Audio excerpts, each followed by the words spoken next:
Baghdad کی دھول بھری گلیوں میں ننگے پاؤں پھٹے کپڑوں میں ایک شخص گھومتا تھا۔ لوگ اسے دیکھ کر تالیاں بجاتے، بچے اس کے پیچھے لگے رہتے۔ بچوں کا دلچسپ مشغلہ، بچوں کے لیے ایک کھلونا۔ یہ بچوں کے ساتھ کھیلتے، بچہ ان کے ساتھ کھیلتا۔ بڑے اسے دیوانہ کہتے، مگر کیا یہ سچ مچ دیوانہ تھا؟ وہ دیوانہ نہیں، حقیقی دانا تھا۔ بادشاہوں کے محلات لرزتے تھے جب وہ بولتا تھا۔ طاقت کے نشے میں چور لوگوں کو آئینہ دکھاتا تھا، اور اللہ کی محبت میں ڈوبا رہتا۔ یہ ہیں حضرت بہلول دانا رحمت اللہ علیہ، وہ صوفی جو دنیا کی چمک دمک چھوڑ کر، جنون کا لبادہ اوڑھ کر حق کی آواز بن گئے۔ آج ہم ان کی زندگی کی چند منتخب کہانیاں سنتے ہیں جو آج بھی دلوں کو I cannot accept that price for this lantern. It is a fair price for such fine video آخر craftsmanship. تک ضرور دیکھیں، لائک کریں اور اپنا پسندیدہ واقعہ کامنٹس میں بتائیں۔ حضرت بہلول کا اصل نام وہاب بن عمرو تھا۔ آپ کوفہ میں ایک مالدار اور شریف خاندان میں پیدا ہوئے۔ آپ کے والد حضرت امام جعفر صادق رضی اللہ تعالیٰ عنہ کے شاگرد تھے، اور آپ خود حضرت امام موسیٰ کاظم رحمۃ اللہ علیہ کے قریبی تھے۔ عباسی خلیفہ ہارون رشید کے دور میں جب امام موسیٰ کاظم پر ظلم کا سلسلہ شروع ہوا تو بہلول صاحب نے امام سے مشورہ کیا۔ امام نے صرف ایک حرف جیم ذکر دیا۔ لوگوں نے اسے جلاوطنی یا جیل سمجھا، مگر بہلول نے اسے جنون کا حکم۔ انہوں نے اپنی شان و شوکت، اولاد اور دولت سب چھوڑ دی۔ یہ خلیفہ ہارون رشید کے قریبی تھے۔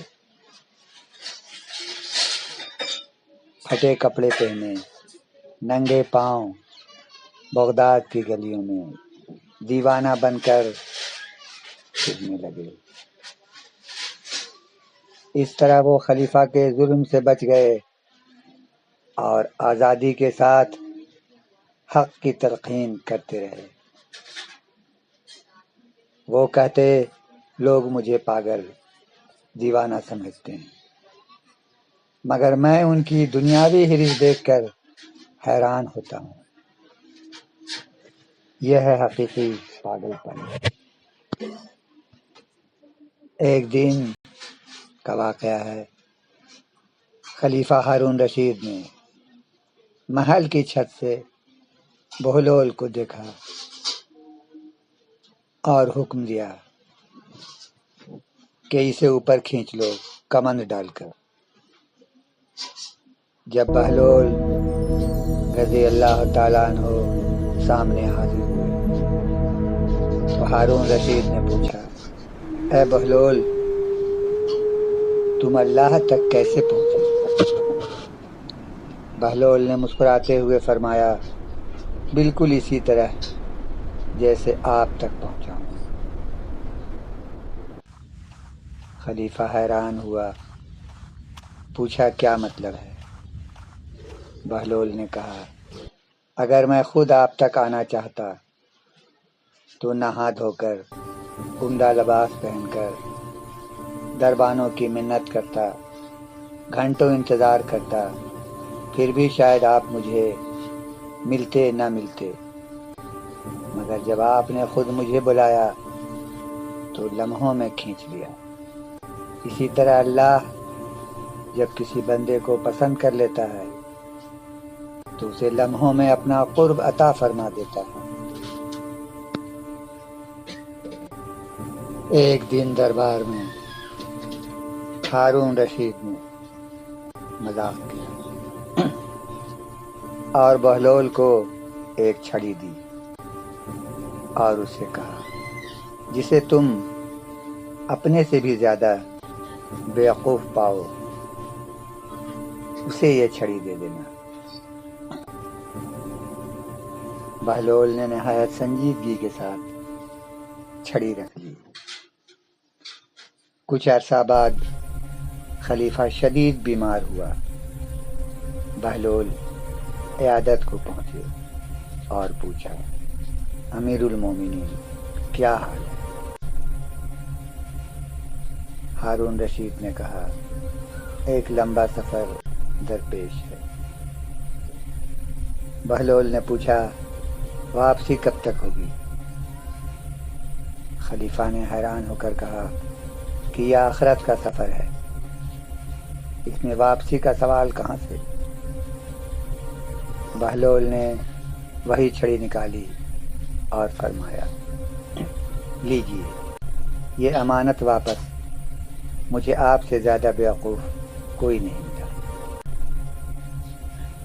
چھوٹے سفر کی تو آپ مہینوں تیاری کرتے تھے، لشکر، خیمے، محافظ، مگر اس لمبے سفر کی جس سے واپسی نہیں، کوئی تیاری نہیں۔